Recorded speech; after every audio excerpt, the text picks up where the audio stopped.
Good day to you all. நாம் ஒரு மொழியை கற்க வேண்டுமாயின் நம்மிடம் இருக்க வேண்டிய அத்தியாவசியமான பண்பு இடைவிடாத பயிற்சி, a constant practice. அந்த வகையில் நாம் தினமும் 10 வாக்கியங்கள் தமிழிலும் அவற்றை எவ்வாறு ஆங்கிலத்தில் பேசிடலாம் என்பது பற்றியும் பார்க்க போன்றோம். நீங்கள் செய்ய வேண்டியது என்ன? தினமும் 10:30 மணிக்கு காலையில் வெளிவருகின்ற இந்த வீடியோவை பார்வையிட்டு இங்கு பயன்படுத்தப்படுகின்ற வாக்கிய அமைப்புகளில் தினமும் பேசக்கூடிய வாக்கியங்களை முடிந்தவரை உருவாக்கி பாருங்கள், எழுதி பழகுங்கள், பேசி பழகுங்கள், மறக்காம கமெண்ட் பண்ணுங்க.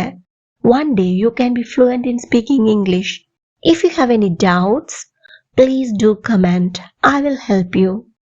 Now, let's move on to the video. நீ ஆரோக்கியமாக இருக்க விரும்பினால் மது பாவனையை முற்றிலுமாக நீக்க வேண்டும். இவ்வாறாக ஏதாவது ஒன்றை முழுவதுமாக நீக்குவது, அதாவது ரிமூவ் என்டையர்லி அல்லது ஸ்டாப் டூயிங் நிறுத்துவது.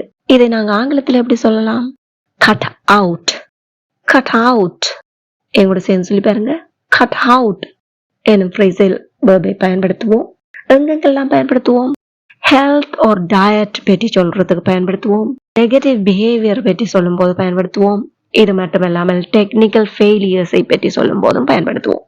வாருங்கள் உதாரண வாக்கியங்களை பார்ப்போம்.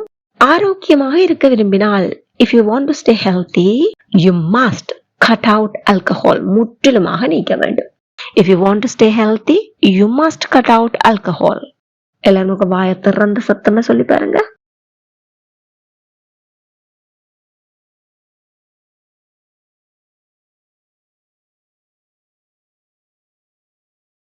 Very good. If you want to stay healthy, you must cut out alcohol.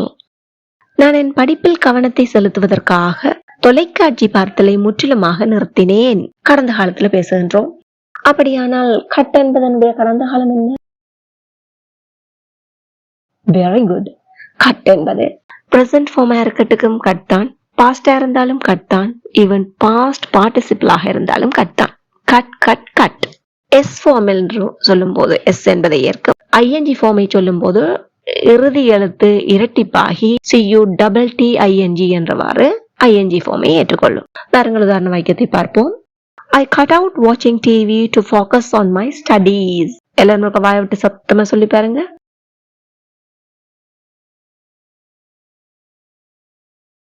Very good. I cut out watching TV to focus on my studies. Again, I cut out watching TV to focus on my studies. தேவையில்லாத செலவுகளை நாம் நிறுத்த வேண்டும். We should cut out unnecessary spending. We should cut out unnecessary spending. Or you can say expenditure also. Whatever. இயக்குனர் சில காட்சிகளை முற்றிலுமாக நீக்கினார். Please comment your answer.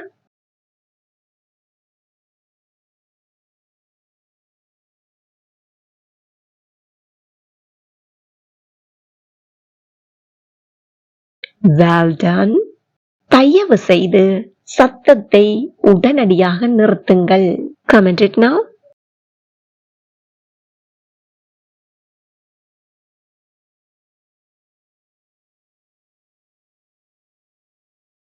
Great. நாம் சாக்கு போக்கு சொல்வதை நிறுத்துவோம். Comment it now.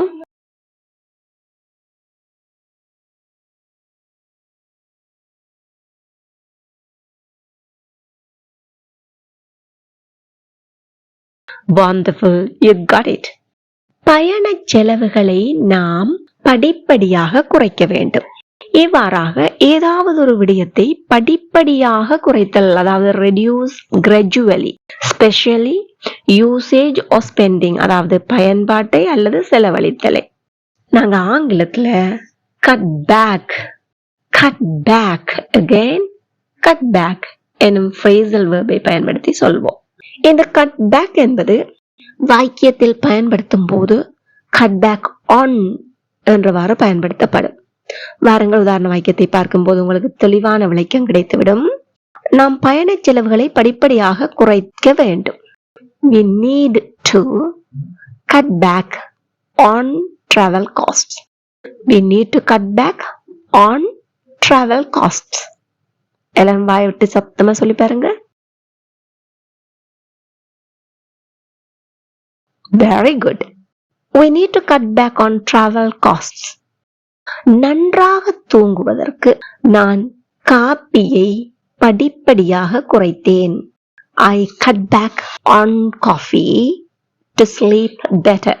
கொஞ்சம் கொஞ்சமா குறைச்சு பார்த்து கொண்டு வந்தேன். I cut back on coffee to sleep better. எங்கூட சேர்ந்து சொல்லி பாருங்க. I cut back on coffee to sleep better. நான் என்னுடைய வேலை நேரத்தை படிப்படியாக குறைத்தேன். I cut back on my work hours. I cut back on my work hours. எல்லாரும் வாயை திறந்து சத்தமா சொல்லி பாருங்க. Superb. I cut back on my work hours. அவன் சமூக ஊடக பாவனையை மெதுமெதுவாக படிப்படியாக குறைத்தான். அதுலயே ஊறி பழகிட்டோம் என்று சொன்னா எங்களால திடீரென்று விட முடியாது. அப்ப அதை குறைக்கிறதுக்கு நாங்க என்ன செய்யணும்? படிப்படியாக குறைத்து வர வேணும். அப்ப அவன் என்ன செய்தான்? சமூக ஊடக பாவனையை படிப்படியாக குறைத்தான். Please have it a try.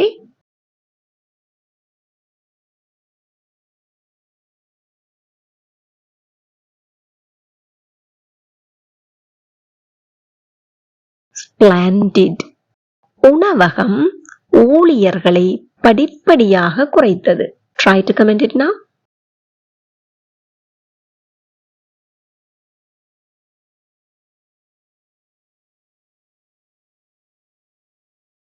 Wonderful. கொழுப்புணவுகளை படிப்படியாக குறை. Comment your answer.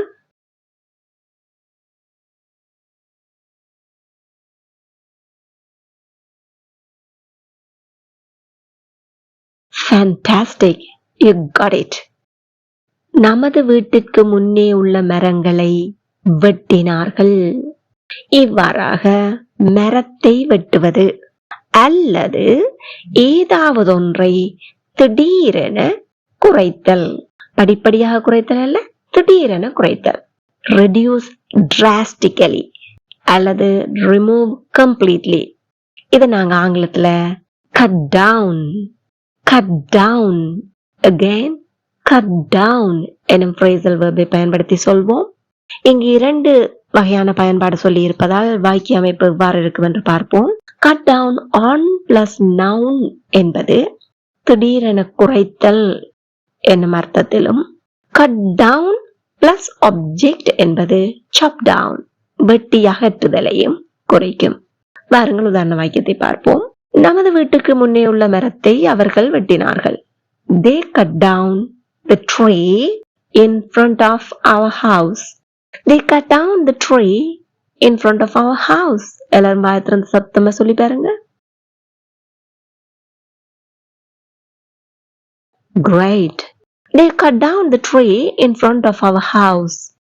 அவன் குடிப்பழக்கத்தை திடீரென குறைத்தான். படிப்படியா குறைப்போம் என்று யோசிக்கல, திடீரென card. He cut down on his drinking. He cut down on his drinking. எல்லாருமே கூட சேர்ந்து சொல்லி பாருங்க. He cut down on his drinking. அவர்கள் டிவி பார்ப்பதை திடீரென குறைத்தார்கள். They cut down on watching TV. They cut down on watching TV. என் கூட சேர்ந்து சொல்லி பாருங்க. They cut down on watching TV. Fast food உண்பதை நீ உடனடியாக குறைக்க வேண்டும். Please comment your answer.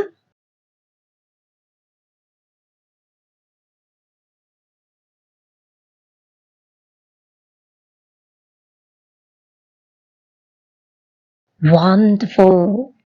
மருத்துவர் அவளிடம் உப்பை உடனடியாக குறைக்க சொன்னார். Have it a try.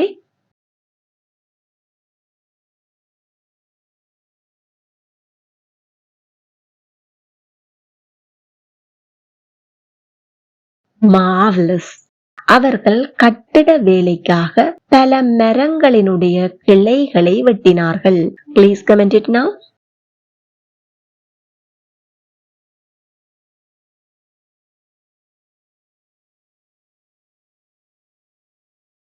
Wonderful.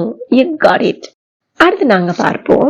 நான் காப்பியில் சர்க்கரையை முழுவதும் நீக்கிவிட்டேன். நான் காப்பியில் சர்க்கரையை படிப்படியாக குறைத்தேன். நான் காப்பியில் சர்க்கரையை திடீரென குறைத்தேன். இவை மூன்றையும் எவ்வாறு சொல்லலாம் பார்த்துடுவோமா? நான் காப்பியில் சர்க்கரையை முழுவதுமாக நீக்கிவிட்டேன். ஏதாவது ஒன்றை முழுவதுமாக நீக்குவதை எப்படி நாங்கள் சொல்வோம்?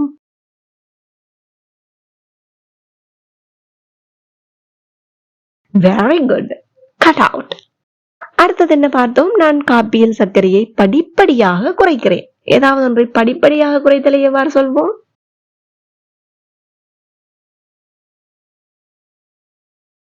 Really amazing. Reduce gradually. அதை நாங்க எப்படி சொல்றோம்? Cut back.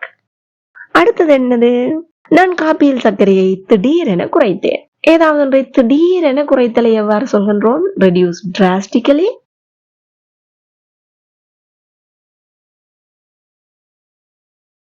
Well done. Cut down. இப்போ இந்த 3 வாக்கியங்களையும் நீங்களே கமெண்ட் பண்ணுவீர்களா?